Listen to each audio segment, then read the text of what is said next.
Pada kegiatan awal pembelajaran, guru melakukan doa, absensi, menyampaikan tujuan pembelajaran, dan menyampaikan persepsi dan memotivasi siswa untuk tercapainya kompetensi dan karakter sesuai dengan profil pelajar Pancasila.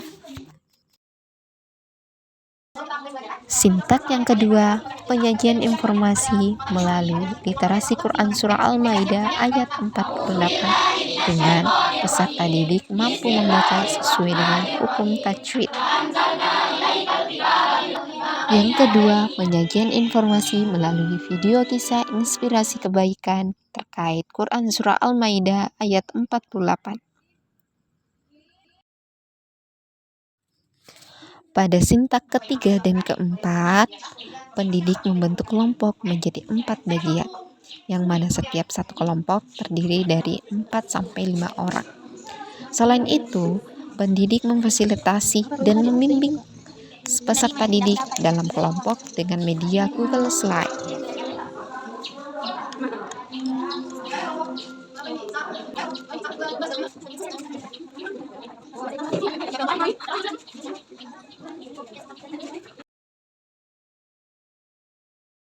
Pada tahap selanjutnya, pendidik memfasilitasi peserta didik dalam mempresentasikan hasil diskusinya melalui Google Slide. Secara bergantian, peserta didik mempresentasikan hasil diskusi yang telah dituliskannya dalam Google Slide.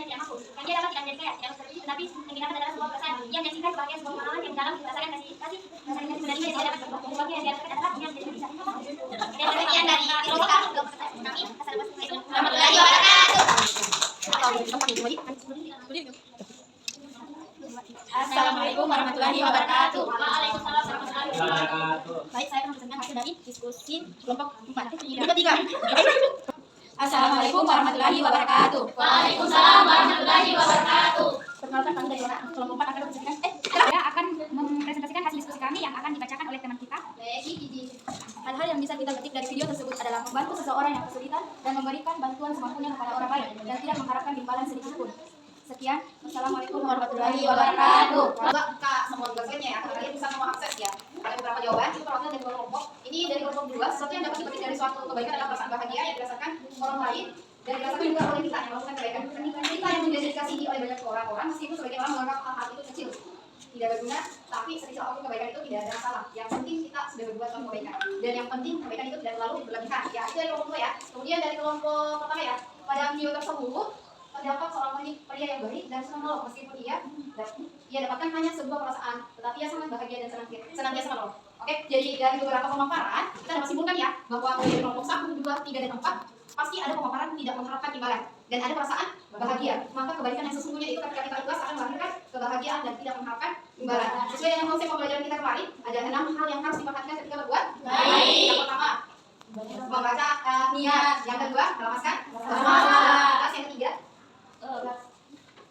ketiga, berdasarkan Al-Quran dan Hadis. Yang keempat, istiqomah dan konsistensi terhadap apapun yang kita lakukan. Karena apapun yang kita lakukan ketika konsistensi, ketika kita istiqomah akan berbuat baik. Kemudian yang kelima, memberikan afirmasi positif terhadap diri kita ya tentang kebaikan ini. Salah satunya ini, kita memiliki moto-moto kebaikan ya, seperti Quran Surah Al-Rahman ayat 60. Hal dia beberapa jawaban, itu perwakilan dari kelompok. Ini dari kelompok 2, sesuatu yang dapat dipetik dari suatu kebaikan adalah perasaan bahagia yang dirasakan orang lain dan dirasakan juga oleh kita yang melakukan kebaikan. Kita yang didedikasi oleh banyak orang-orang, meskipun sebagian orang menganggap hal-hal itu kecil, tidak berguna, tapi sekecil apapun kebaikan itu tidak ada masalah. Yang penting kita sudah berbuat suatu kebaikan, dan yang penting kebaikan itu tidak terlalu berlebihan. Ya, itu dari kelompok 2 ya. Kemudian dari kelompok pertama ya, pada video tersebut terdapat seorang pria yang baik dan senang menolong meskipun ia dapatkan hanya sebuah perasaan, tetapi ia sangat bahagia dan senantiasa menolong. Oke, jadi dari beberapa pemaparan kita dapat simpulkan ya bahwa dari kelompok 1, 2, 3, dan 4 pasti ada pemaparan tidak mengharapkan imbalan dan ada perasaan bahagia. Maka kebaikan yang sesungguhnya itu ketika kita ikhlas akan melahirkan kebahagiaan dan tidak mengharapkan imbalan. Sesuai dengan konsep pembelajaran kita kemarin, ada 6 hal yang harus diperhatikan ketika berbuat baik. Yang pertama, membaca niat. Yang kedua, melepaskan semangat. Yang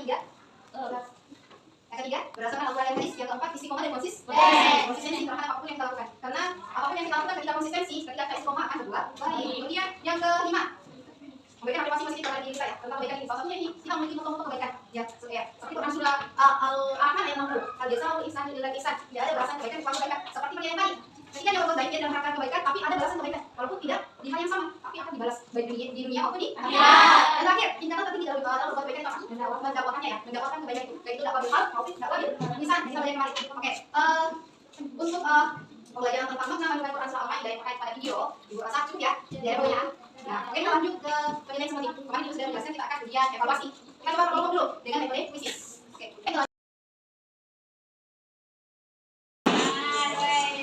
Pada sintak ke-6, guru mengevaluasi hasil diskusi dengan metode quizzes STEAM.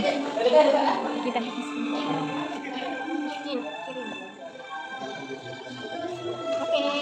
Ayo kelompok 2. Tahap terakhir, guru mengapresiasi dan merefleksi hasil ketercapaian hasil diskusi dengan metode Google Slide dan quizzes.